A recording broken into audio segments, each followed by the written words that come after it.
This is the third and final part of my interview with Scott Taylor. He's a BFRO investigator in Washington State with over 220 investigations at the time of this recording, and a Boeing engineer. I really enjoyed talking with Scott about his knowledge and experiences with Sasquatch. Alright, here's the third part of my interview with Scott. That reminds me of a point that I've heard you make in another interview, at least. Mm-hmm. Uh, and this is interesting to me because of all the intel that you're privy to through the BFRO and everything else that entails. And you mentioned how you moved to a place where they are, and you also said, "I don't want to live somewhere where they're not." Mm-hmm. And Mm-hmm. that's really interesting to me. You know the sentiment of a lot of people out there of fear. They might Mm-hmm. abduct you and Mm-hmm. all this stuff. And I'm not really Yeah. judging the people for thinking that. It's understandable, but that's really fascinating to me how you'd come up with that. Yeah. Um, Yeah. It was just a feeling after I had my first encounter. It was like, why is there this longing to be close to them now, to find out more about them? Was that first encounter something where they broke the ice to say, "Hey, we want to teach you"? I don't know, just guessing, but there was a connection that was made, and it's like once you have a close-up interaction with one, you're part of their clan or they're part of their kind. They connect in. Um, I've got other friends who have discovered that they're a connected race. They're what one knows, they all know. If they know you in the place where you live, if you go somewhere else, the ones that are there will know who you are. Um, I've heard that. it just seems that way. I had one witness who had them coming onto his property a lot. They took any one of his turkeys that would sit too close to the fence, would get and taken and eaten. But it was a lot of interaction on his property, and he was saying, I am so sick of this. I think I'm going to move. And I said, well, yeah, you can move 150 miles away, but once you get moved in, they'll be waiting for you. Now they know where you're going to go, and or they know where you went, and they'll be there. They it's just kind of spooky that way. Um, Tom Powell talks about the coconut telegraph, and he lives down in south of Portland, and he was investigating a site on the Washington side of the Columbia River, and I think it was probably, I don't know, 75 miles as a crow flies, and he was at that. The site was a habituation type site, so he was up there quite often, but he wasn't getting anywhere with anything. He'd put out trail cameras and all that. Well, those don't work, but because they probably see the IR lights on them. But he just flippantly said, "Can you just throw me a bone?" Meaning give me something, right? He goes home and there's a bone on his No property. I way. mean, I forgot the No exact place way. where it was, but there was suddenly a bone there.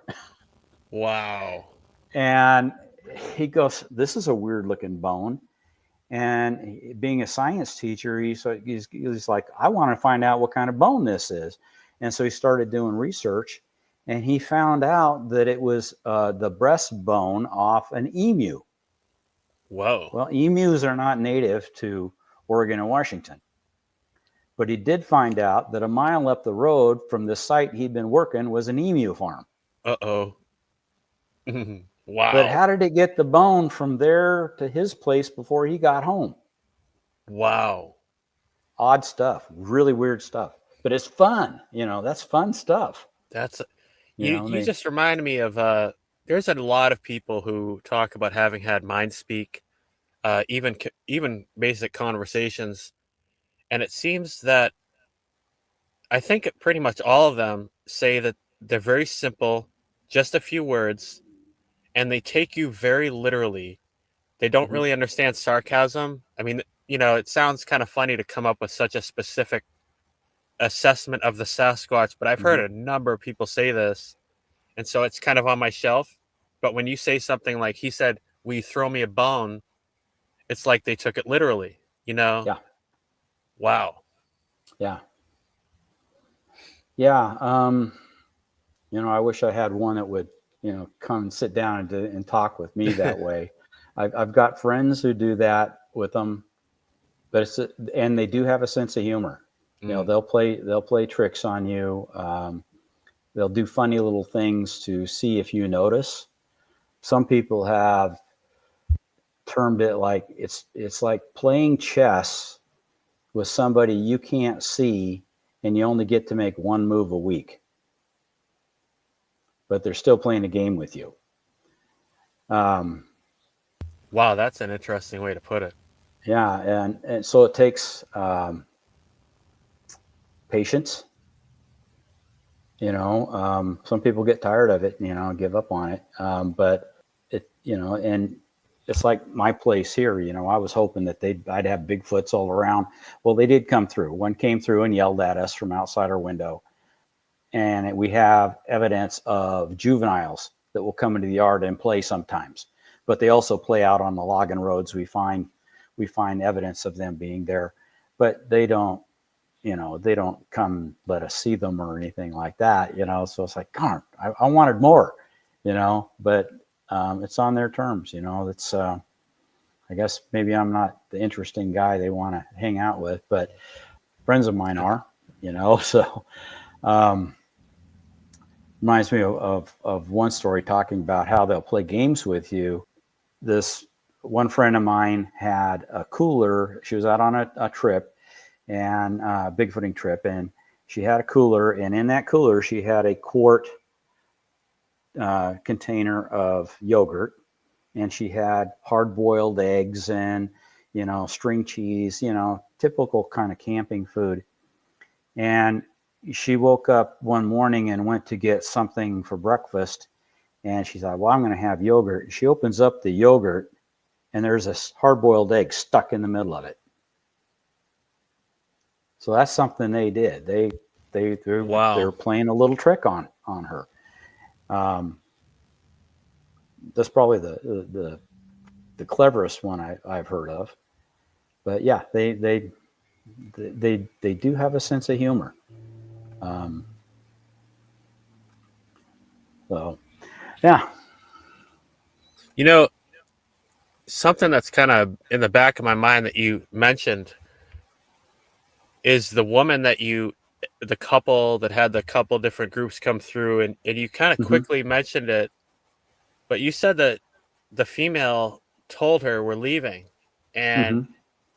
that's like, have you heard of a number of people who have received Mindspeak? Because Hmm. I'm Hmm. just curious what they say to the people that, what the Sasquatch say to someone. It's really fascinating to me as I'm just learning about this and trying to understand it. Well, okay, so you can hear sometimes it's words. It's words in terms you understand, and they'll tell you things. Sometimes it's a mental picture they'll give you. People say if you want your dog to do something, visualize what it is you want your dog to do, and they get it. So sometimes they'll do it with a mental image. I've already mentioned the mental slideshow, but with this woman, it would be like they put a thought into your head, and it's not you, it's something else doing it. You're not just imagining a conversation because you're having a conversation and they're responding, but it's just through thoughts that appear in your head. And I know a lot of people are going to go, oh, that's not true, that doesn't happen, that's just baloney. No, you do this long enough, you're going to know people that do it and do it regularly. Me, I'm not one of those sensitives. It doesn't happen very often with me, but there are some people that it's like all the time. It does happen. They used to call that one, the blonde one, they'd call her Thule, which was short for patchouli, because the females smell nice. Everybody has heard about Bigfoot stinking really bad, and they do. When the males, want to stink on you, it's really rank. My first encounter, that's one of the clues that I had that one was around, was the smell. You'll never forget it. But the females smell nice. They like to smell nice. So it'll be, in this one case, it was they reminded them of patchouli. Cinnamon, at night when you've got females walking around your camp, you might smell cinnamon, you might smell vanilla, you might smell flowers, something nice. They're girls. They've learned how to smell nice. It's the guys who are stinky, but not all the time. They don't always stink on you. It seems like they can turn it on, turn it off. So they called this one Thule. Well, later, she told my friend there, no, my name is Mamu. So she told her name. Wait a minute. Her name is Mamu? Mamu. Yeah, that's what she said her name was. If I'm not mistaken, I might be getting this wrong, but it's very close to that. I literally just heard somebody yesterday, went on for a long time. When they were a child, I believe they met a humongous female, and I think she said the name of the mother was Mamu or somebody, and the reason I remember this is because she thought of I think the one that communicated with Sunbo True Brother, whose name was Kamu, and she kind of put it together in her head. I wonder if he's related, and that's just so weird because that name's exactly. It might be the same name that this lady I heard yesterday. Yeah, could be. Anyways, sorry to cut you off, but that's wild. There's no reason why they wouldn't have common names. Like we have John and Mike and Steve. Those are all common names. Or the same one. I was wondering, same one, but maybe not. Well, if she's 7 foot tall and pretty blonde, yeah. It was funny. The brother who had the traumatic brain injury, he thought that the blonde one was a very pretty person. He said she had a beautiful smile. Wow. I've heard that before too, where somebody actually said that that the female was actually attractive. And I just wanted to throw this out there too. I've also heard of the mental images happening to people. And something else you mentioned that I've also heard, I just wanted to say that, kind of putting pieces together. I've literally heard the same thing where they got a vision of a face of a Sasquatch. So, yeah, I think that's a common way that they do it, with us. And, you think about it, there are people that do that with each other, but we're just not really cognizant of it. It's just like, it seems to be an odd thing when it happens. But I think we can do it. We just don't realize that we do it very well, So to us, it just seems a bit of a stretch, but they do it effortlessly, And again, they're not a dumb wood ape by any stretch of the imagination. I've had lots of experiences and followed up on a lot of reports. There are other people out there who followed up on a lot more reports than me, and they've had a lot more sightings than me. So I look at it as I'm just some average guy in the BFRO who just, enjoys helping people learn about them and following up on reports. But I certainly know I don't call myself an expert. And I think anybody who says they're an expert is blowing smoke, because there's just so much to learn from these creatures. And it almost feels like as soon as you think you know it all, then they're kind of done with you. You're not teachable anymore because you think you know it all. It's like, well, then the interaction kind of drifts off, that doesn't happen anymore. I find, I'm sorry, I had to I feel like skeptics too. They don't get Hmm. interaction when they say that was something else. Yeah, people go to extreme mental gyrations to explain away something that was obvious right in front of them. I remember my friend Tom Cantrell was with some people, and they were driving. They were down by Bluff Creek, and they were driving the logging road, and they watched two Bigfoot come down the slope and walk across the road in front of them. Well, within 10 minutes or so, as I recall the story, the woman who was sitting next to him in the vehicle suddenly was saying, well, that was two Mexicans with backpacks on, even though she saw two Sasquatches. And the thing was, the Sasquatch that they saw, the big one, was the same one in the Patterson Gimlin film. Wow. So she's still around. So, and don't ask me Whoa. how I know. They knew somehow. Hmm. I'm just going by what they say. You know. Wow. So yeah, and they know her name. Her name is Enrith. Wow. So yeah, there's just, it's a deep rabbit hole. It's a lot Oh of man. fun. Um, I love talking about it. yeah, it's, so you can sit all day long, sit around a campfire, and you start telling stories about things that happen, and then there's more stories and more stories and more stories, and then you let somebody else talk, and they've got tons and tons of stories. I know a friend of mine. Her name's Barb Shupe. Oh, She, I love Barb. Sorry. you like Barb? She's an awesome friend.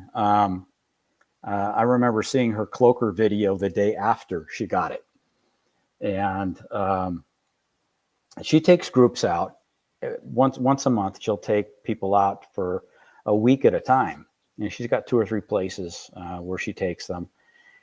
But her camp, because she runs it and she's a woman, draws in more females. So the whole vibe of her camp is more feminine. Yeah, there's guys there, we're kicking back around a campfire, maybe having a beer or pop or something like that. But there's a lot more females. And because of that vibe, that different vibe, they come in close. I mean, really close. And it's a lot of fun. And she does things like, they do very limited night walks, where we do a lot of night walks. We want to put ourselves out there where they are, and see if they'll come follow us into camp. And they stay in camp, and they have a routine. Bigfoots like routines. They want to know what to expect from you. So you got to do the same thing the same way every time. And then they go, okay, I get it. Okay, I know what you do. So part of her routine is in the evening after having dinner, people will be sitting around the campfire and they have story time. And somebody will be, tapped to tell stories. And the Bigfoots like to come in and stay there just out of sight, just out of, outside the light, but they're there. And they're listening to the stories. So that was a cool way, I thought, an interesting way of drawing them in to interact. That's I so cool. remember, those you can buy these little balls. They're the size of a golf ball, and they're clear, but they have lights inside. And when you turn them on, when you set it down, the lights go out. But if you pick it up, the lights will start flashy inside. So I think I know. Yeah. she was setting, they're cat toys is really what they are, but she was setting those around the camp while we were telling stories. But they were in the dark, and she set them down, they'd go out. And then what she was doing is she was watching for one to get picked up and carried, because the little Bigfoots would pick them up and carry them and then realize that they're doing something and drop them. But it was a really cool way, an out of the box way of getting them to reveal that they were there. Where she, one of the places she goes that I've been to with them, there's a creek, and you can when they walk across the creek, you can hear them wading across the creek. But her way of doing it is different than other groups, but it gets results. There's other people I know that do just do night sits. They'll, a dozen people will take their chairs and trundle down to a place in the woods and set their chairs up and just sit there. And pretty soon, sometimes the Bigfoots will come in and but it's just, all cool. And then they go, okay, well, time to go now. And they, pack up their chairs and hike out. I know cool. of one guy who we were doing something like that. And I mean, it was quite a hike down into this forest. It was steep, and a little shelf down there, and we put the chairs around, and everybody's sitting there, and he's standing up talking to them. He says, if you're here, show me that you're here. And then you can hear footsteps, but you can't see it. But big boom, boom, boom footsteps. It walked right up and shoved him and spun him around and kept on walking. And it was like, well, I guess that's pretty overt. Wow. Didn't hurt him or nothing. It was just like, okay, dude, I'll show you. Gave him a shove. That was fun. So, yeah. And like I said, people all over the country are doing similar things. Do you know who Arla Williams is? Yeah, I've actually interviewed Arla and Barb. Okay. I've interviewed them both. She's great. Yeah. She's awesome. Part of the big family. What she can tell you about being very close and personal on a day-to-day basis with a clan is really eye-opening. Definitely worth learning about, for sure. I'm watching the time a little bit out of the corner of my eye, and I know you have to go soon. I was wondering, just to kind of close up, I know that some people are going to have those types of questions like, I've heard you shouldn't feed them. And I was just wondering if you had anything to say to them, because I know that you have a lot of data from all the reports, and also just any quick suggestions if somebody is dealing with them on their property, and just for those people, you may be somebody uncomfortable that just doesn't know what to do. Yeah. So as far as feeding them, you're not really feeding them, you're giving them a gift. And it's a gift of food. They are so big that the little bit of food that we put out isn't really, you're not satisfying their daily needs by feeding them. You're not making them dependent on you. I mean, it's like, we have deer on our property, and we put out deer food for them, every day. And when you don't put out the deer food, the deer come over and they'll stare at you, tell you go put out deer food. They're a little bit dependent. In the case of the Bigfoots, it's not that kind of a thing. Although I'm sure it can get that way. One site, I know they got in the habit of putting out their leftover food every night. They'd put it in a bowl, saran wrap over the top, put it on a table outside, and the Bigfoots would come in, take the saran wrap off, take what they wanted, put the saran wrap back on.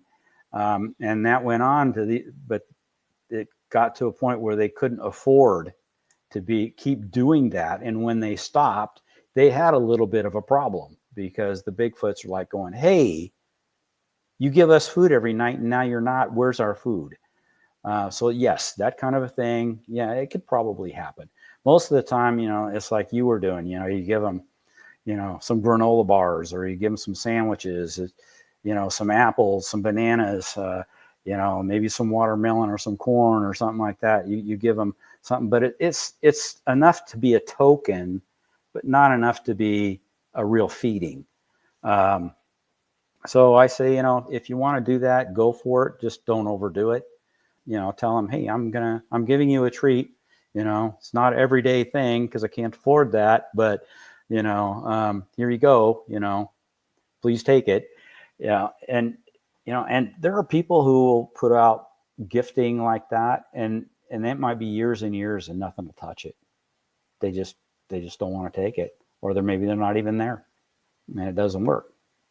So if on the second part of your question, if people are having them around, you then have to ask, do you want them to be around or do you want them to go away? If you want them to go away because they're freaking you out and you're not interested in learning about them, put up motion sensor cameras, put up trail cameras. You don't even have to turn them on, but put out trail cameras. They'll stay away. They won't come around. If you want them to come around, don't put out the motion sensor lights. Don't put out the trail cameras. Send them the vibe that, hey, I know you're there. You know, we want to interact with you as friends. We invite you to come interact with us. We're going to leave you, you know, here's a tray of peanut butter and jelly sandwiches as a token of our friendship. And you do that and it'll start. It, you know, if they want to reciprocate, it'll start. But, you know, you give them sandwiches. Well, you better be looking for a gift in return. And it might not be something you would expect. It could be a rock. It could be feathers. It could be a little glyph made up that looks really artsy. You know, it may not be food. Sometimes it's, no, here's a dead rabbit. You know? I was just thinking that, a dead animal. Yeah. And if they give you something, take it, because if you don't take it, then it's no good. You know, even if it's, you know, that dead rabbit, you don't want to eat it. Well, I guess don't eat it, but, you know, take it anyway. But encourage the interaction. You have nothing to worry about as far as them hurting you, especially in a habituation scenario. Is that because you're a known entity, you're a known quantity, so are they. It's a mutual interaction. If you're a hunter or a hiker and you go out in the woods and you get up in some draw or canyon and suddenly you get that vibe that's like, oh my God, there's something bad here. I got to get out of here. You know, I got the heebie-jeebies. Maybe you're getting a little bit of zapping, infrasound. Respect that and leave. They're wanting you to leave. They're not wanting to interact with you if they're behaving in that way, because you just walked into their living room. You know, and if you think of it in those terms, you'll understand. You know, you go out in their area, and they don't want you there. They may ask you to leave. But if you're living around their home and they come around, well, you can invite them in, or you can say, "Go away. I don't want anything to do with you." They'll get the understanding of what you want. But I would say, if you want them to interact, put out that good vibe. Tell them you're happy to have them there. Give them some gifts. Give them some food. Little ones like toys and stuff like that. Give them, you know, some toys, and just enjoy the interaction, and it'll be really rewarding. It'll be a highlight of your entire life, probably. You know, I kind of giggle. Sorry, just when there's a story you've told elsewhere where when things started to happen, then the people wanted to run, and you were like thinking, that's why we're here. Yeah. You know, when you hear footsteps. Yeah. We had a night walk where we had taken a group out to the end of a road and sat down, and we're going to wait and see what happened. And it wasn't 10 minutes, so we were being approached, and they weren't even being stealthy about it. It was like clomp, clomp, clomp, clomp, clomp down the hill. They came in from 3 different directions. I'm like going, oh, this is cool. This is exactly what we came for. And then this mom who had 3 little kids with her, probably shouldn't even have been there. Don't know why they came, but they were there. She says, "Can we leave now? My kids are frightened." I was like, So, yeah. So I took them out, and one was laying in the grass alongside the road, and he waited till I got up right even with him, and then he got up out of the grass. And he got up on all 4s. Wow. He spun around, dove down the hill away from us. But it was so startling that there were people yelling and screaming. The woman was screaming. Her kids were screaming. and radios pop on from other groups that are all over there, hearing the screaming because you could hear it for a mile. And it's like, who got hurt, who got killed, that kind of a thing. We got everything settled back down, and I took them on out. The other half, the people that stayed, they lasted about 10 or 15 minutes, and then they got the heebie-jeebies, and they decided they were going to come out, and they got followed all the way out. So yeah, it was an exciting trip that particular time. Wow. You got a lot of those kind of stories. Wow. Yeah. That's a lot. So I think that you probably have to get going. I think we're coming up on the hour.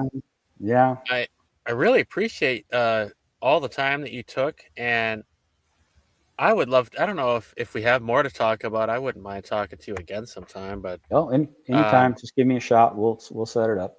If there's people that have questions, I mean, that could be added into that. If you seem like a knowledge bank. Like, I just want to pick your brain, and you just any little thing I pick, it seems like you've got this arsenal of a library that to just draw from and address like so many of these topics in this mystery. You should reach out to Mel Scahan. Oh, I did see that I think you mentioned somewhere that maybe even your first expedition, you spent like a good part of the day with him. Yeah. Wow.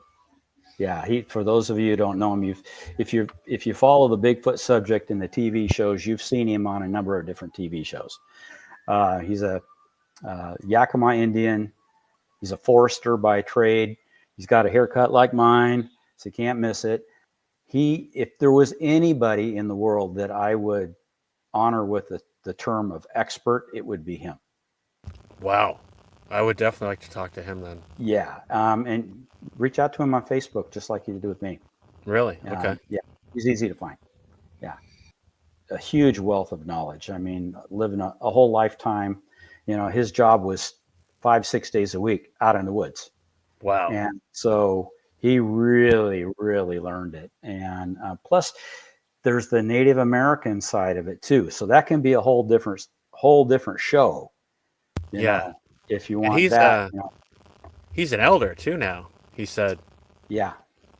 Wow. So yeah, reach out to him, and his wife, Christine, super knowledgeable too. Really? Yeah. And, love it. So there's a bunch of people out you can talk to. Mel's one I would have a conversation with. Noted. So, thank you. Yeah. Well, it's been great talking to you. I got to go get ready to go to an appointment in town. So. All right. Well, you take care. You stay warm down there. So. Yeah. hopefully hear something down here in Texas. Yeah. Well, they're there for sure. Yeah. There's a guy I haven't talked to for years named Ray Deuce who lives down there, and he's really in tight with the Bigfoot clan in his area. Really? Yeah. I'd like to pay him a visit. Yeah. Although Texas is huge, he could be 10 hours away. Yeah, could be. Yeah. So, all right, I gotta go. So. Yes, sir. Great talking to you, and you take care. And like I said, stay warm. Thank you. All right. All right. Talk to you later. Bye-bye. You too. Bye.